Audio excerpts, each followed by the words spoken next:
கர்த்தருடைய பரிசுத்த நாமத்துக்கு மகிமை உண்டாவதாக. இன்றைக்கு அக்டோபர் 1 தேவனாகி கர்த்தர் கடந்த 9 மாதங்களை கடந்து வரும்படி நமக்கு கிருபை செய்திருக்கிறார்.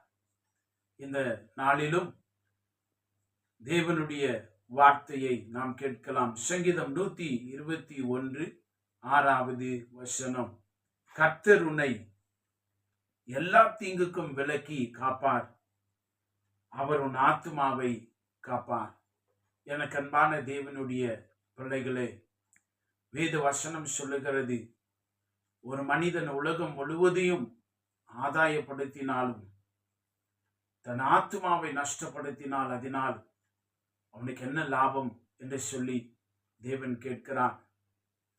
இந்த உலகத்திலே நாம் மிகவும் ஜாக்கிரதையாய் கவனிக்க வேண்டியது என்று சொன்னால், தட் இஸ் யுவர் சோல், உங்களுடைய ஆத்துமா.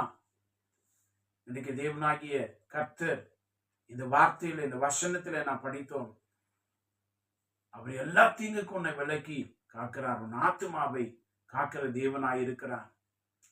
நீதிமானுடைய ஆத்துமாவை உயிரோடு வைக்கிறார் என்று சொல்லி நாம் வாசிக்கிறோம்.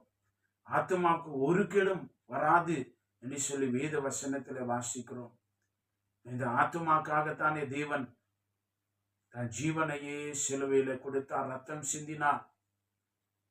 இன்னைக்கு உங்களுடைய ஆத்மாவிலே நீங்கள் எதை நீங்கள் வைத்து இருக்கிறீர்கள்? இந்த ஆத்மாவில் எதை வைத்துக் கொள்ளலாம் தெரியுமா? தேவன் பேரிலே அன்பை வைத்துக் கொள்ளலாம், தேவனுடைய வார்த்தைகளின் பேரிலே விசுவாசத்தை வைத்துக் கொள்ளலாம், தேவன் எனக்கு நன்மை செய்கிறவர் என்று சொல்லி நம்பிக்கையை மட்டுமே வைத்துக் கொள்ளலாம். இதை தவிர்த்து ஆத்மாவில் வேற ஒன்றையும் வைப்பதற்கு தேவன் சித்தம் கொள்ளவில்லை. அதெல்லாம் அவருடைய நோக்கம். இந்த நாளிலும் உங்களுடைய ஆத்மாவை தேவனுடைய சமூகத்தில் கொண்டு வாருங்கள். அந்த ஆத்மா செழிப்படைகிற பொழுது, தேவனுடைய பிரசன்னத்தினாலும் அபிஷேகத்தினாலும் பலன் அடைகிற பொழுது, உங்களுடைய ஆத்மா செழிப்படையும் பொழுகிற போது நீங்கள் எல்லா விதங்களிலே ஆசீர்வதிக்கப்படுவீர்கள். பிரியமானவனே, உன் ஆத்மா வாழுகிறதை போல எல்லாவற்றிலும் வாழ்ந்து சுகமாயிரு. If your soul is dead, everything will be in a different condition. உடைய ஆத்மா தேவனுடைய வசனத்திலும் அவருடைய பரிசுத்த வல்லமையிலும் அது உயிரடைந்து ஜீவனோடு இருக்கும் என்று சொன்னால் நாம் ஆசீர்வதிக்கப்படுவோம்.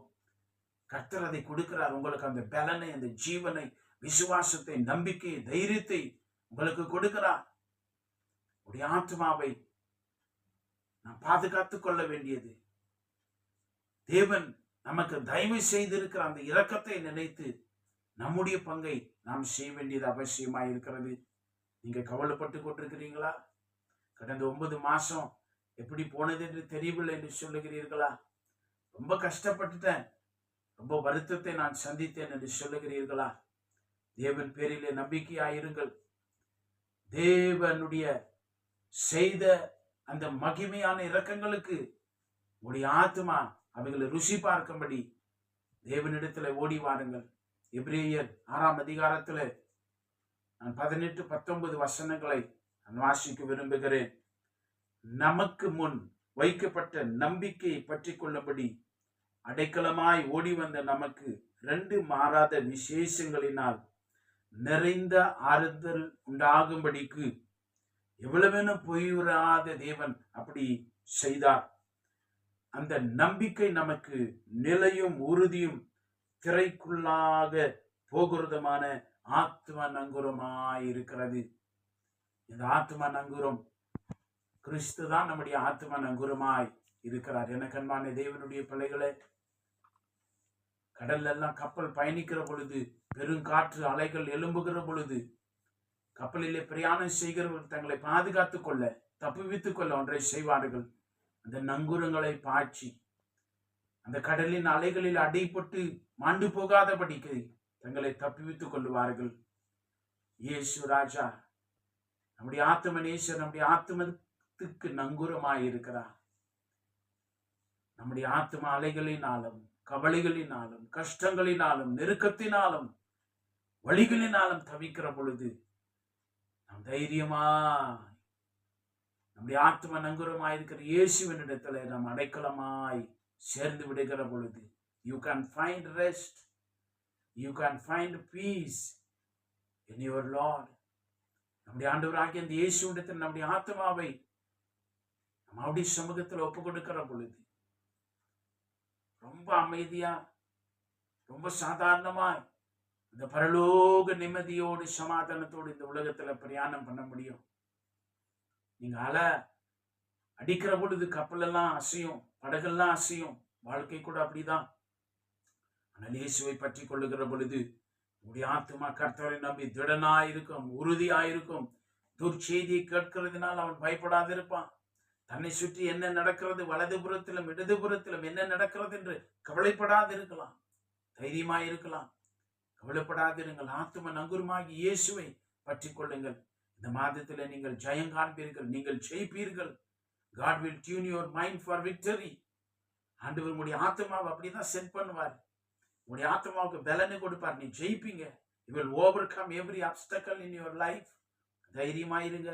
இந்த அக்டோபர் மாதத்துல இயேசு ராஜா உங்களோடு இருப்பார். நம்ம ஜெபம் பண்ணலாமா?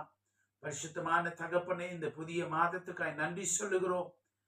இந்த அக்டோபர் மாதம் முழுவதும் உடைய கிருபையும் தயவும் இந்த பிள்ளைகளை தாங்கி நடத்த வேண்டுமாய் செபிக்கிறோம். உடைய ஆத்மாக்கு ஒரு கேடும் வராதபடி இரவிலும் பகலிலும் நீர் இவர்களை வேலியடிக்கிறதுக்காய் மக்கள் நன்றி சொல்லுகிறோம். உடைய பிள்ளைகள் மேலும் உடைய கரங்களை நீர் வைப்பீராக. எல்லா கனத்தையும் மகிமையும் உடைய பாதத்துல நாங்கள் செலுத்துகிறோம் ஐயா. உடைய பிள்ளைகளுக்கு ஒரு பெரிய விடுதலை தாரும். ஆத்மாவுடைய பலன் தந்து இவர்களை தைரியப்படுத்தி நீர் ஆசீர்வதிப்பீராக. இந்த வார்த்தைகளை கேட்டுக்கொண்டிருக்கிற ஒவ்வொரு பிள்ளைகள் மேலும் இந்த மாதத்துக்கான கிருபையும் தயவும் இந்த நாளில் இவர்களை நிரப்புவதாக இயேசு கிறிஸ்துவின் வல்லமை உள்ள நாமத்தில் ஜெபிக்கிறோம் பிதாவே. ஆமென். ஆமென். God bless you.